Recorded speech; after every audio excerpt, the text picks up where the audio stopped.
Greetings, good morning. I'm out about this morning in the neighborhood taking my morning walk, but I thought I'd get this prologue out of the way.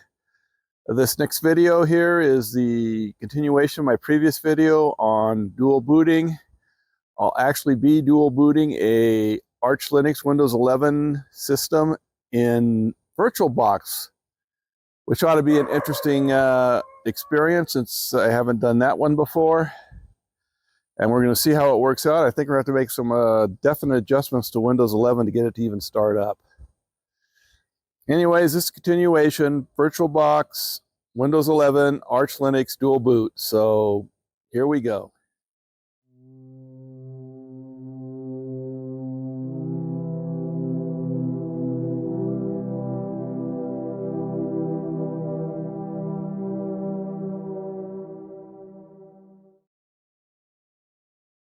So as I said, we're going to be creating a dual boot machine. This is going to be a simulation to sort of repeat what I did with my actual laptop main driver. I'm going to be doing it in VirtualBox. We're going to simulate an environment. It's not going to be quite the same because it's VirtualBox. I'm assuming you already have VirtualBox installed. But before we get to that, I got to finish my walk around the neighborhood. There's the house in the background there, and actually a couple other houses. Mine was the green one. So, like I say, we're going to set up a virtual environment. We're going to do it as another type environment. We're not going to give a specific OS. I'm not sure if you're familiar with VirtualBox, but generally when you load an ISO or set the type, you get a little icon. This is an OS, whether it's Linux, Windows, or whatever. But we're going to choose other, and we're not going to select an ISO at first, and we're going to create separate virtual drives. So I hope you'll stay with me through this whole video. This is going to be interesting. I'm going to get right to it as soon as I finish my walk. All right, let's get to it. Our first task is to create a virtual machine. For this simulation, we will be using VirtualBox version 7, and we will be running it on Arch Linux. This should match the current VirtualBox version on Windows. Arch uses a rolling release cycle, and the latest software versions are usually available, as opposed to distributions like Debian and its derivatives like Ubuntu, which have a version-based release cycle, and some software could be 6 months behind or more. Stability versus cutting edge, that's the argument there. So today we're going to create a new virtual machine by selecting the new icon located in the upper center of the screen. This is, I'm assuming you already have VirtualBox opened up on your computer. The icon looks like a blue flower, maybe a blue sun, I'm not sure which. You want to give your virtual machine a vivid, memorable name that you're going to find later and know what it was used and created for. At this point, do not select an ISO image. Set the type to other and the version to other 64. These settings would normally determine a basic install configuration for the virtual machine. We're going to be doing a combination of Arch and Windows, so they don't really apply, so just select Next. On this page, we assign memory and CPU cores to the virtual machine. I gave this machine 8 gigabytes of RAM and 6 CPU cores. We are installing Windows after all. Note here, do not push the memory or CPU cores into the red zone, as this will affect the host operating system. In this case, it's running on Arch Linux, so that's the host. Make sure to check Enable EFI before moving on. Once that's done, select Next. We are not going to create any virtual disk drives at this point. That will come later. So we select the bottom radial button, the one that says Do Not Add Virtual Disks, and select Next. You can do a quick review. We haven't set up that much yet, but go ahead and select Finish. You're going to receive a warning about no hard disk. Click Continue to go through this warning and get back to the main VirtualBox page. So select the menu options for the Tools bar above the virtual machines. This should be on the left side top. You should see 3 dots and 3 dashes together. This is the menu icon. Click on it and select Media. From here, we're going to select the Create icon on the window that opens up. This should open the Create Virtual Hard Disk window. We will be making 2 disks. We will select VDI or VirtualBox Disk Image, and then Next. We do not want to pre-allocate size, so do not check anything on this page. Pre-allocating size means if we make a drive, say, 250 gigabytes, it will actually take up 250 gigabytes. If we don't pre-allocate, it will only take up the space that's actually used. So again, do not check anything on this page and hit Next. On the next page, we are going to set the name and the size. The name's in the, it also includes the location of the virtual machine and a text box with a standard folder icon to the right. Again, give it a memorable name, something you know what it means, and then select the size. We're going to make these 250 gigabytes, then finish up and exit out. And we're going to repeat this to create the second virtual hard disk. Note, in this case, I gave the hard disk the name. It ended with 1 and the other with 2, so I can easily identify them within the virtual machine. Once we're finished here, we can close everything and then go to our new virtual machine and select Settings. Under the General items, we can add a description. I suggest doing this, again, so you know what this is later on. In the display settings, go ahead and boost the video memory to maximum. Again, running Windows with the GUI. Arch, what we're installing anyways, uses a terminal and doesn't need much video memory, at least not at first. Next, we're going to go to the storage section, and we're going to add the Arch ISO to the optical drive. We are going to add a SATA controller from the bottom of this window and attach the 2 virtual drives we created to it. In the network, set the adapter to bridge and click Advanced section. The default PCNet adapter is not recognized by Windows 11, not without loading drivers for it. Any of the Intel Pro 1000 drivers should be recognized. However, we do not want a network connection for the initial install of Windows 11, so you can leave the PCNet adapter selected or just disable the adapters altogether. Side note here, there are several different graphics controllers you can work with. Several of them are going to give you an error. Just select the one that doesn't. They should all work. Once we've done this, we've finished configuring our virtual machine and are ready to move on to task 2. Moving on to task 2, we're going to actually start our virtual machine. We've already assigned our 2 disks and our Arch ISO, so we just need to click the start icon. And this is going to come up and boot into the grub installer. Might take a minute or so. I'm going to go ahead and increase the scaling factor and the font size so it's easier to read. Okay, that's better. Let's clear the screen. Next, we want to issue the lsblk or lsblock command to look at all our block devices. We should see SDA and SDB, which are the 2 disk drives we've attached. You'll notice they're both 250 gigabytes. So now we need to set these are just blank drives right now. We need to set them up. So for the SDA, I'm going to launch cfdisk, which is a wrapper for fdisk, which provides a sort of user interface in the command line. You'll see as we get into it. Since we are loading Windows 11 and that requires EFI, we need to make this a GPT type drive. So make sure to select that and continue.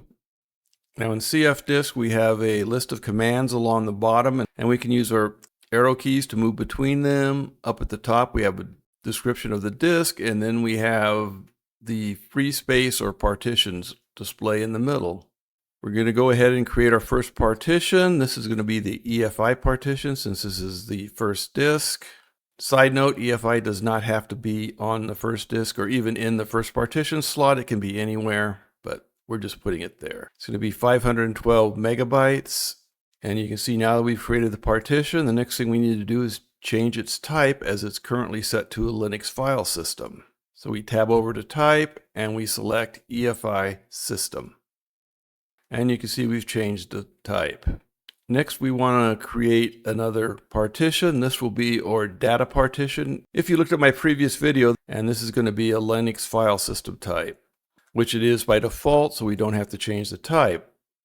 However, before actually using any of these partitions, we need to write them out. And to do that, we tab over to the write command, You'll be questioned on whether you want to do this. You have to type either yes or no. It just wants to make sure you're sure.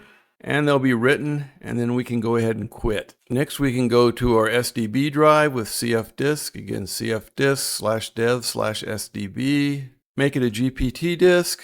Our first partition on this disk is going to be our swap partition for Linux. So it is 8. We're going to make this 8 gigabytes, and we're going to have to change the file type to swap. And you can see it right there, Linux swap.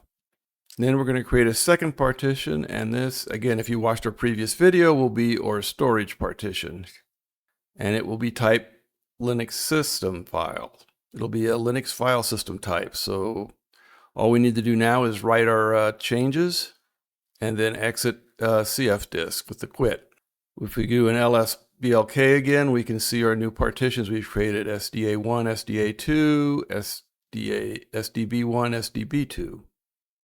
Let's go ahead and power off our virtual machine for the moment. Now that we've created our Linux partitions at the beginning part of the disk, let's go ahead to move on to installing Windows. We're going to want to go back into settings and storage, and we're going to eject the Arch CD and install the Windows CD. And I'm using 23H2. It's an older version, but I avoid some of the headaches with not using a Microsoft account. One of my suggestions, if you're loading Windows, start with 23H2, and most of the fixes for using a non-Microsoft, and most of the fixes that allow you to use a local account still work. If you go to 24H2, some of these have been patched, and that's an issue with Microsoft, but that's them. Double check our network adapter to make sure we're not going to have any network. And then we go ahead and hit start, and we should get the press any key to boot from CD or DVD. And this should launch our Windows installer environment. Your language, your time and currency, your keyboards, make sure those are correct, and then select next and install now. Since I'm not planning on keeping this virtual machine around much beyond doing this video, I'm not going to enter a product key at this point.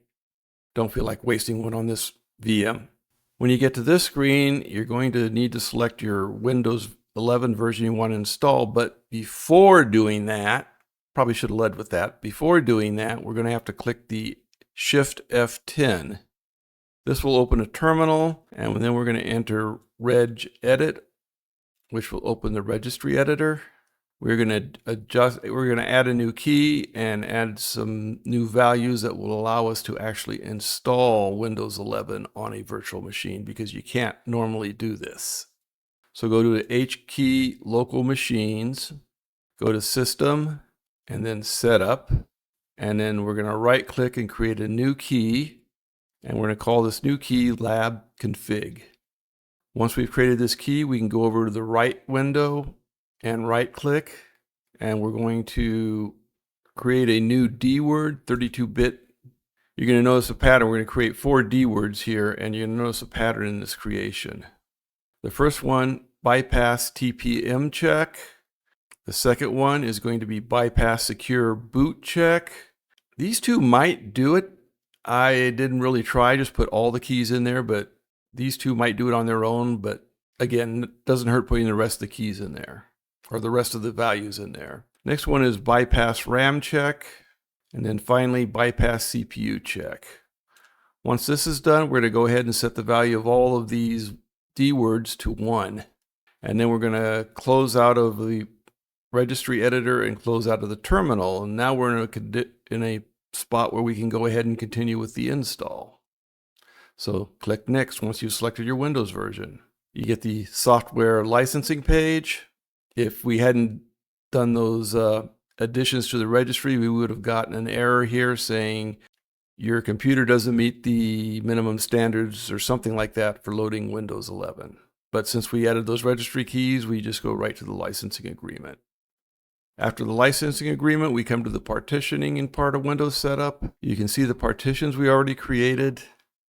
We are going to install Windows on the remaining 169, we'll call it 170 gigabytes on SDA. We're going to create 2 partitions though, because again, if you watched my video last time on my thought process, you're going to know I'm going to need a Windows 11 data partition. So we go ahead and create the 2 partitions, and then we select the, we made one 120 and the other one 48, call it 49. We're going to select the 120 for installing Windows, and we're going to select Next. Well, also one thing, notice here when we did the format for the Windows partition, it also created the MS Reserve partition automatically for us. That's a small 16 gigabyte partition. We didn't have to ask, it just did it. Anyway, we go to Next, and then we wait while files get copied over. Once all the files are copied over and some of the installing takes place, we will get a reboot. Windows will still think some more. Again, it'll take a few minutes. Eventually we'll reboot again before we actually come up into Windows. At this point, we will be given the task of selecting our country and our keyboard. And then we will come to the connection page. You're going to come to this page which says having trouble getting connected.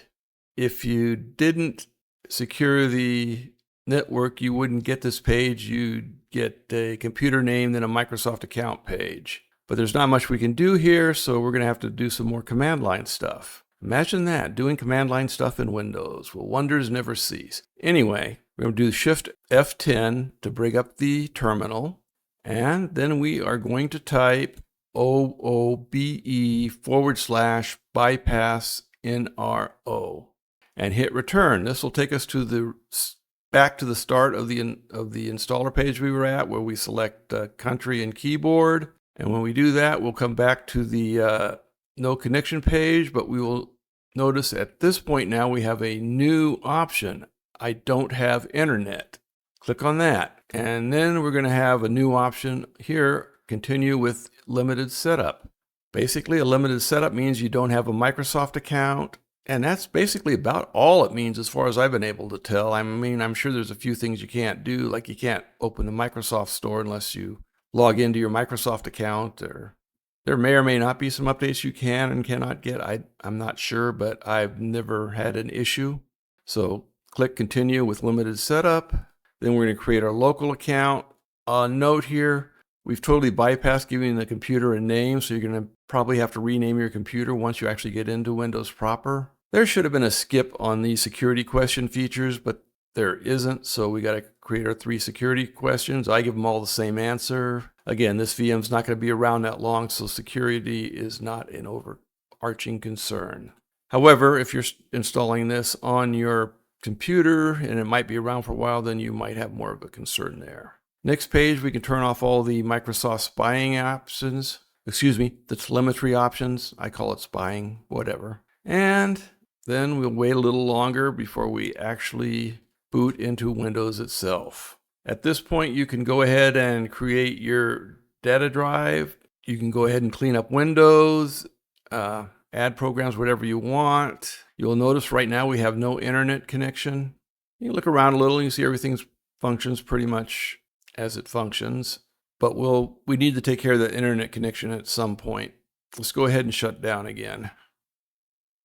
Okay, we're going to follow this up with a quick task 4, and that is to get internet connectivity to Windows. We're going to go ahead and adjust our settings again. I'm going to eject the Windows optical or ISO file and attach the Arch ISO file. And then I'm going to change the network adapter to the Intel Pro 1000 series. We'll save this and then we'll reboot. Even though we've got the Arch ISO in the optical drive, Windows has already created the EFI startup file, so it's going to go into Windows since the hard drive is now bootable. Once we're in Windows, you can wait a minute or two and you should see the internet connection becoming active. And again, at this point, as a previous point, if you want to do some updates or changes to Windows, you can do them or you can wait till later. It's up to you. But when we finish here, we're going to shut Windows down and then we're going to try and boot into Arch. That'll be fun. All right, now we come to task 5. I gotta stop these task numbers. I think this is 5, task 5. Anyways, this is the tricky part. We are going to start our VM, and remember last time we started, it went right into Windows.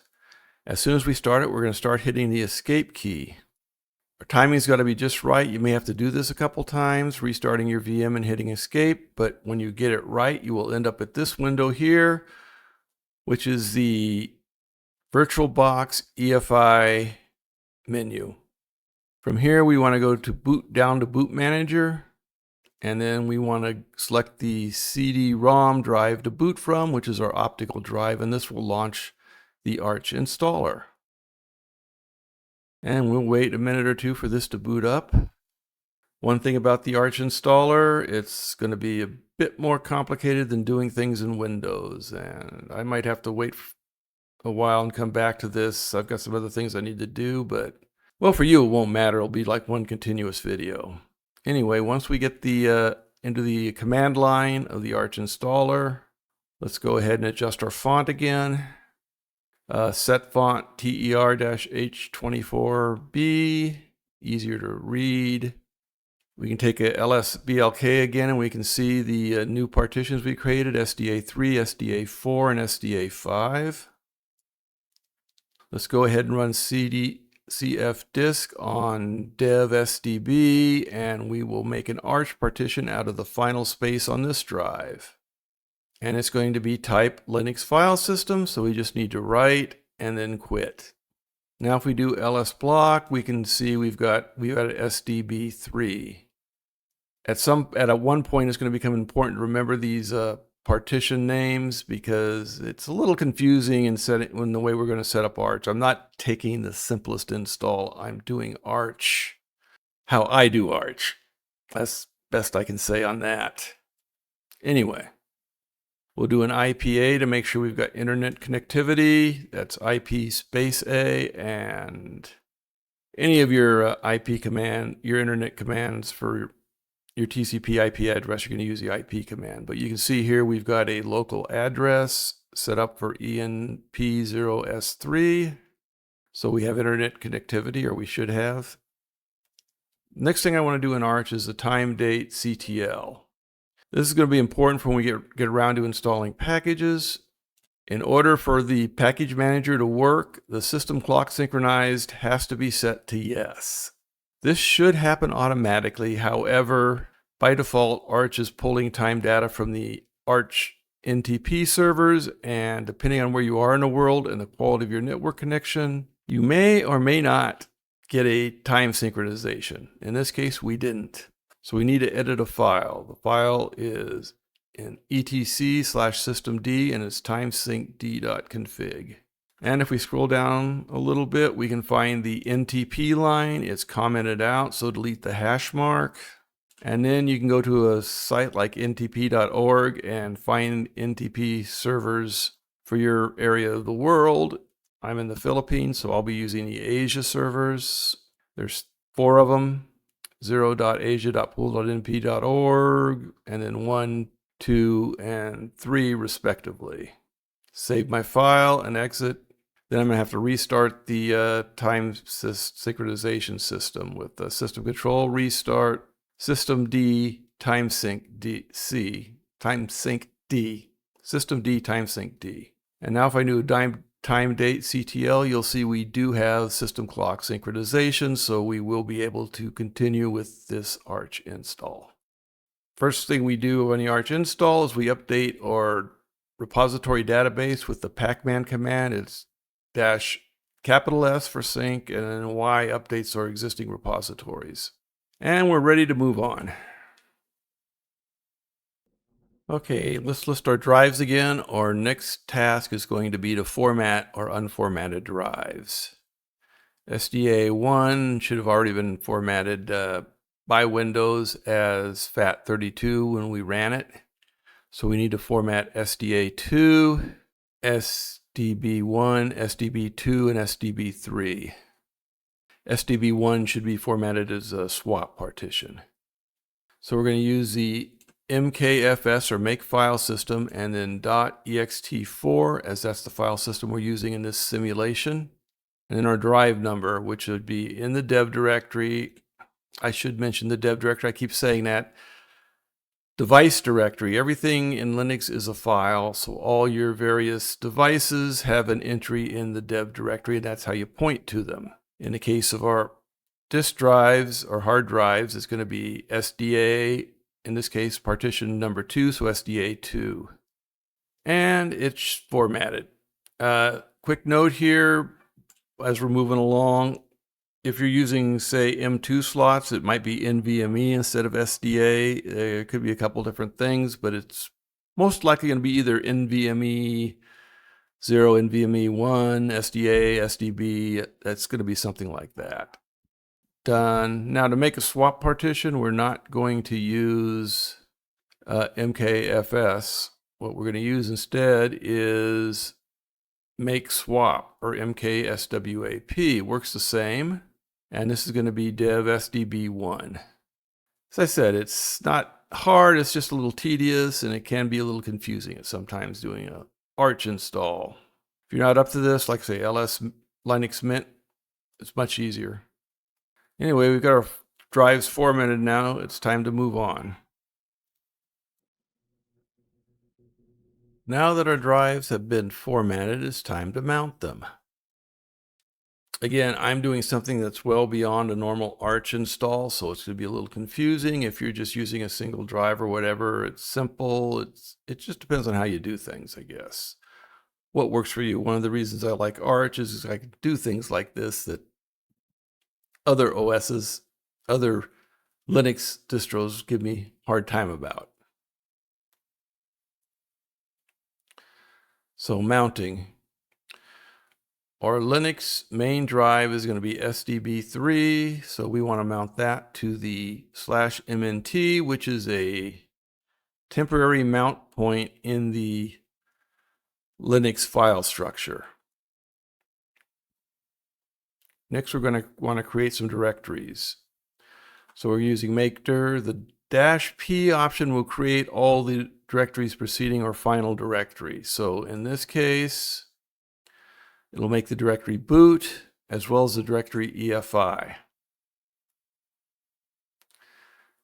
We're going to do this again with the -p option, and it'll be mount, and it'll be SRV and data. This is where we're going to mount our data drive. Now, since SRV was already created, we don't need to use the P option to create the storage mount point. We'll do a list, and we can see lost and found is an artifact of the ext4 file system. But you can see our 2 directories we created. And our subdirectories are there as well. You can also see now SDB3, if we do the lsblk command, is attached to the /mnt mount point. So let's mount our data and our storage drives. Just mount service data, mount service storage. Then we'll run make swap to create a swap partition. Now if we do an ls block, we can see that both SDA2 and SDB2 have mount points now.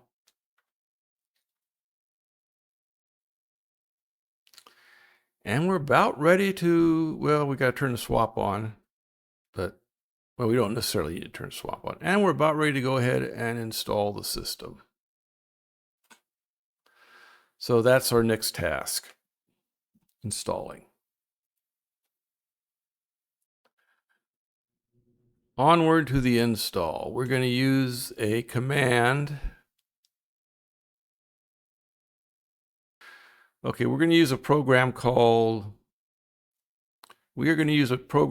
pacstrap, which is basically a variation on Pacman that will install our Linux system files to a partition on our disk, in this case the MNT partition. The -k option is for downloading the Arch keyring. Security thing to validate the packages. And then we want to install Linux, which is the kernel, the base, which is your base operating system. Technically, this is a VM. I didn't need to install the Linux firmware, but you might want to do so on your computer if it's hardware. VI is a simple text editor.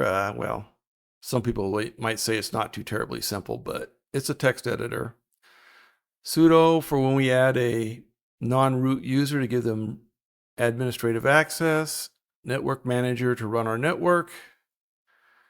Grub's our bootloader. And we will need EFI boot manager and OS prober when we're setting up our dual boot system. And if we take a look inside our mount directory, we can see our full Linux file system that we just installed. We use the ls and then the /mnt command to show this. Okay, now that we've got the actual system loaded, let's go ahead and get ready to start it up. First thing we want to do is we want to generate our fstab file, which are the file systems that are mounted automatically at boot time. The commands gen fstab, tac-u to use universal identifier numbers. The mount point is mnt, and we're going to write it to mnt/etc/fstab. Then we're going to go ahead and cat the same directory to see what we got there and make sure it's correct. Actually, I needed to turn swap on before I did that, so give me a minute to make some adjustments to get it right. So I'll do the swap on dev sdb1, and then I need to redo my fstab file. There, that looks more like it. Yeah, now we've actually got the swap included. Okay, now we can do a change root into the mnt, which means we'll now be running the new file system. So the command is arch-change root or chroot, and then our folder or mount point mnt, and we will be running in the new file system.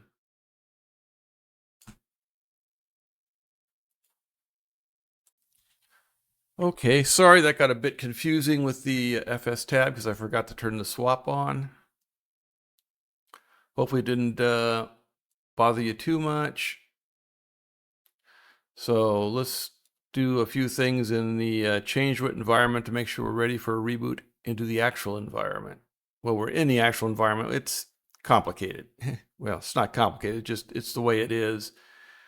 Change root we're running as a subshell of our existing install environment, where when we reboot, we'll actually be running the environment by itself. Anyway, we need to do a time zone link. So ln is a link, and then -sf, and it's in user share time zone, and the region and city is going to change. You have to go look in the file to find ones that match you. I'm in Asia, Manila, I know that. And I'm going to link it to etc local time. Then we're going to adjust our hardware clock with the HW clock, sys to hardware clock option. Then we're going to jump into editing a file, another etc file called local.gen. What we want to do here is we want to scroll down and find our proper locale and remove the hash mark that makes it a comment. In this case, it's enph for Philippines.utf-8, utf-8. Then we'll save and exit. And then we'll run the command locale-gen, and we will get our locale files generated inside our etc directory. Next, we need to set our language. I don't know why the top command couldn't be made to do this, but it can't. So we'll echo language enph.utf-8 to etc local config. Locale config. Gotta remember to get that E in there. Then we'll echo our computer name, dual boot in this case, to etc host name. And then we're going to want to edit our host file.